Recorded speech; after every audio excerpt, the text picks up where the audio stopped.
مجھے ان ظالم لڑکوں سے بچائیں، میری حفاظت کریں۔ میری بوڑھی ماں بہت تھک چکی ہے، وہ مزید کوئی اور دکھ برداشت نہیں کر سکتی۔ باپ اور بھائی کا اس دنیا سے چلے جانا میری ماں کو ختم کر گیا ہے۔ وہ لڑکے ہمارے محلے کے ہی ہیں، ابھی بھی میں چھپتے ہوئے یہاں پر آئی ہوں۔ کسی کو اس بات کا علم نہیں ہے کہ میں یہاں پر موجود ہوں۔ اگر ان لوگوں کو اس بات کا علم ہو جاتا ہے تو وہ لوگ ایک بار پھر میرے ساتھ وہی سب دہرانے کی کوشش کریں گے۔ سلطان معظم، وہ لوگ میری عزت کو روندنے کی ہر ممکن کوشش کرتے ہیں۔ میں اس چیز کی وجہ سے بہت پریشان ہوں۔ سلطان نے اس لڑکی کا سارا معاملہ سنا تو ان کو اپنی رگیں پھٹتی ہوئی محسوس ہوئی۔ ان کا غصے سے برا حال تھا۔ دربار میں بیٹھے ہوئے تمام درباری سہم چکے تھے، کیونکہ تمام لوگ جانتے تھے کہ سلطان معظم اس بات کی وجہ سے کس قدر غصے میں آ جاتے ہیں۔ وہ اس چیز کو بالکل بھی اچھا نہیں سمجھتے تھے۔ وہ کسی کو بھی اس چیز کے لیے معافی نہیں دیتے تھے، بلکہ سزائے موت کا حکم سنا دیتے تھے۔ انہوں نے فوراً سے گرجتی ہوئی آواز میں کہا کہ ان 5 لڑکوں کو دربار میں حاضر کیا جائے، بلکہ نہیں، ان لوگوں کو سرے عام پھانسی دے دی جائے۔ میں اس معاملے میں ذرا برابر رعایت نہیں دوں گا۔ یہ بات سن کر وہ لڑکی اپنے آنسو پونچھنے لگی، سلطان کا شکریہ ادا کرنے لگی اور کہنے لگی، سلطان معظم، آپ جیسا بادشاہ میں نے اپنی زندگی میں نہیں دیکھا۔ آپ جیسا انصاف پسند طبیعت کا مالک کوئی اس دنیا میں پیدا ہی نہیں ہوا۔ آپ سب سے اول بادشاہ ہیں، آپ جیسا کوئی نہیں ہے۔ سلطان معظم اس لڑکی کو دیکھتے ہوئے کہنے لگے، تمہیں اب ڈرنے کی ضرورت نہیں ہے، ہم تمہاری حفاظت کے لیے اپنے 2 سپاہیوں کو ساتھ بھیج دیں گے۔ تم اب نڈر ہو کر اپنے گھر جاؤ۔ بے شک تمہارے سر پر باپ اور بھائی کا سایہ نہیں ہے، لیکن ہم اپنی رایا کی ہر بیٹی کے لیے باپ بھی ہیں اور ان کے بھائی بھی ہیں۔ تم ہماری سرپرستی میں ہو، اب ڈرنے کی کوئی ضرورت نہیں ہے۔ ہم ان 5 لڑکوں کو پھانسی دے دیں گے، جس کی وجہ سے یہ عمل کوئی دوبارہ نہیں کر پائے گا۔ سب کے لیے یہ چیز عبرت کا نشان بن جائے گی۔ کوئی بھی مرد ہماری رایا کی بہن بیٹی کے ساتھ یہ نہیں کر پائے گا۔ انہوں نے یہ بولا تو وہ لڑکی مسکراتی ہوئی وہاں سے لوٹ گئی۔ اس لڑکی کے جانے کے بعد انہوں نے کچھ اور لوگوں کا مسئلہ سنا، اور جب تمام لوگ اپنے مسائل سلطان کو بتا کر چلے گئے تو وزیر سلطان سے مخاطب ہو کر کہنے لگا، سلطان معظم، میں جان کی امان پاؤں تو کچھ عرض کرنا چاہتا ہوں۔ انہوں نے وزیر کی جانب اچنبھے سے دیکھا اور کہنے لگے، کہو وزیر، کیا بات ہے؟ وزیر کہنے لگا، سلطان معظم، آپ ہر بار تصدیق کے بنا کوئی فیصلہ اور سزا نہیں سناتے ہیں، تو آج آپ نے یہ فیصلہ کیوں سنا دیا کہ ان 5 لڑکوں کو سرعام پھانسی دی جائے گی؟ میں مانتا ہوں وہ لوگ غلط ہیں، ان لوگوں نے ایک لڑکی کے ساتھ بدکاری کی ہے جس کی سزا سوائے موت کے اور کوئی نہیں ہے، لیکن ان 5 لڑکوں کا بھی بیان ہمیں سننا چاہیے۔ آخر کو وہ لوگ اس بارے میں کیا کہتے ہیں؟ میں یہ نہیں کہتا کہ وہ لڑکی جھوٹ بول رہی ہوگی، اس کا ایک ایک لفظ سچائی کی گواہی دے رہا تھا، اس کے لہجے میں سچائی بول رہی تھی، اس کے آنسو ہم لوگوں پر یہ بات واضح کر چکے تھے کہ وہ کسی بھی بات کو جھوٹ کا رنگ نہیں دے رہی ہے۔ لیکن سلطان معظم، اب بادشاہ ہو، آپ پر یہ لازم ہے کہ آپ دونوں مخالفین کی بات کو سنیں اور اس کے بعد فیصلہ کریں۔ سلطان کو یہ بات وزیر کی سیدھی دماغ پر لگی۔ وزیر بالکل ٹھیک بول رہا تھا۔ ان کا یہ اصول تھا کہ وہ کبھی بھی یک طرفہ بات پر یقین نہیں کرتے تھے، وہ دونوں طرف کی بات کو سننے کے بعد ہی فیصلہ کرتے تھے۔ انہوں نے کہا کہ میں اس وقت جاہو جلال میں آ گیا تھا، مجھ سے اس لڑکی کا دکھ برداشت نہیں ہوا تھا۔ وہ 5 لڑکے مجھے ظالم لگے اور وہ لڑکی مظلوم لگی، اس وجہ سے میں نے فیصلہ کیا اور فوراً ہی ان کو سزا سنا دی۔ لیکن تمہاری بات درست ہے وزیر، مجھے کل ہی وہ 5 لڑکے دربار میں حاضر چاہیے اور ان کے ساتھ وہ لڑکی بھی چاہیے۔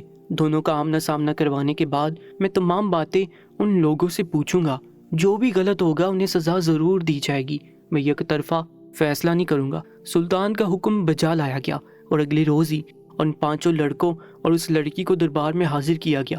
وہ لڑکی خوف زدہ نگاہوں سے ان لوگوں کو دیکھ رہی تھی اور وہ 5 لڑکے بھی تھر تھر کانپ رہے تھے۔ ان لوگوں کا خوف سے پیلا پڑتا چہرہ سلطان کو آدھی سچائی سے تو آگاہ کر ہی چکا تھا، لیکن وہ اپنے کانوں سے ان لوگوں کے منہ سے ساری سچائی سننا چاہتے تھے۔